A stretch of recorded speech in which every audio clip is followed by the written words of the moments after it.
है कि मार्स हमारी अर्थ के बिल्कुल करीब वाला प्लेनेट है। अब आप बोलेंगे कि करीब तो वेनस भी है, तो वेनस के बारे में हम क्यों नहीं सोचते? तो दोस्तों, वेनस के बारे में हम इसलिए नहीं सोचते कि वेनस हमारे सोलर सिस्टम का सबसे गर्म प्लेनेट है।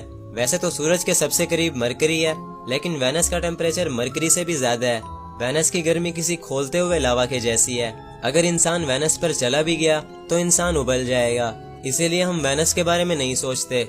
और अगर जुपिटर को देखा जाए तो जुपिटर इतनी खतरनाक गैसेस से बना है कि उस पर लैंड करना तो दूर की बात, उसके ऊपर से उड़ना भी बहुत बड़ा खतरा है। और जुपिटर से आगे के प्लैनेट्स यानी सैटर्न, यूरेनस और नेपच्यून ऐसे हैं जैसे बर्फ के गोले। और यूरेनस पर तो मैं वीडियो भी बना चुका हूँ, जो कि आपको आई बटन पर मिल जाएगी। उस वीडियो में मैंने बताया था कि यूरेनस कितना खतरनाक प्लैनेट है। तो बहरहाल दोस्तों, हम इन सब प्लैनेट्स के बारे में नहीं सोच सकते। तो अब ले देकर जो हमारी आखिरी उम्मीद बचती है तो वो प्लैनेट मार्स ही है। माना कि मार्स का एनवायरनमेंट भी हमारे लिए बहुत ज्यादा खतरनाक है, लेकिन दोस्तों साइंटिस्ट्स को मार्स पर कुछ ऐसी चीजें मिली हैं जिनसे ये साबित होता है कि मार्स पर जिंदगी बसाई जा सकती है, जैसे कि पानी। जी हाँ दोस्तों, साइंटिस्ट को मार्स पर पानी मिला है, लेकिन वो पानी ना तो मार्स की जमीन से निकलता है और ना ही वहाँ कोई समंदर वगैरह है, बल्कि मार्स का वो पानी मार्स की साउथर्न पोलर कैप्स पर जमा हुआ है। साइंटिस्ट का ये मानना है कि वो पानी इतना ज्यादा है कि अगर उसको पिघला दिया जाए तो वो पूरे मार्स को 36 फुट तक डबो देगा। दोस्तों, मार्स पर पानी मिलना इंसान के लिए जिंदा रहने की एक नई उम्मीद से कम नहीं है।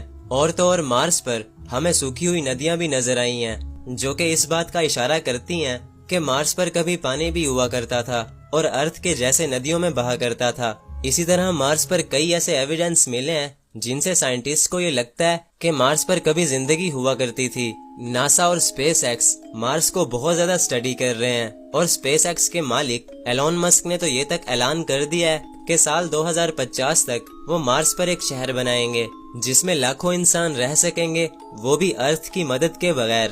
अर्थ की बिगड़ती हुई हालत को देखकर मार्स को 24 घंटे स्टडी किया जा रहा है। अब मार्स को इतना ज्यादा स्टडी करने के लिए वहाँ कोई इंसान तो इतनी देर रह नहीं सकता, तो इसीलिए नासा मार्स को रोबोट्स के जरिए स्टडी कर रहा है। नासा ने अब तक मार्स पर 5 रोबोट्स भेजे हैं जिन्हें कहा जाता है रोवर्स। और जो 5 रोवर्स नासा ने मार्स पर भेजे हैं उनमें से 2 रोवर्स ने काम करना बंद कर दिया है, लेकिन 3 रोवर्स अभी भी मार्स पर काम कर रहे हैं और मार्स को स्टडी कर रहे हैं। इन रोवर्स को नासा लेबोरेटरी अर्थ पर बैठकर कंट्रोल करती है। और दोस्तों, इन रोवर्स को बनाने में बहुत ज्यादा खर्चा आता है। इस बात का अंदाजा आप नासा के लेटेस्ट रोवर पर होने वाले खर्चे से लगा सकते हैं। साल 2021 में नासा ने अपना 5वां रोवर मार्स पर भेजा था, जिस पर मुकम्मल खर्चा $2.5 बिलियन आया था। वो इसलिए कि उन रोवर्स को एक ऐसे रूम में बनाया जाता है जहां बिल्कुल भी डस्ट नहीं होती। उनको बहुत ही सफाई से डिजाइन किया जाता है, क्योंकि उन्हें एक ऐसी जगह भेजा जाएगा जहां कोई भी रिपेयर स्टेशन नहीं होगा,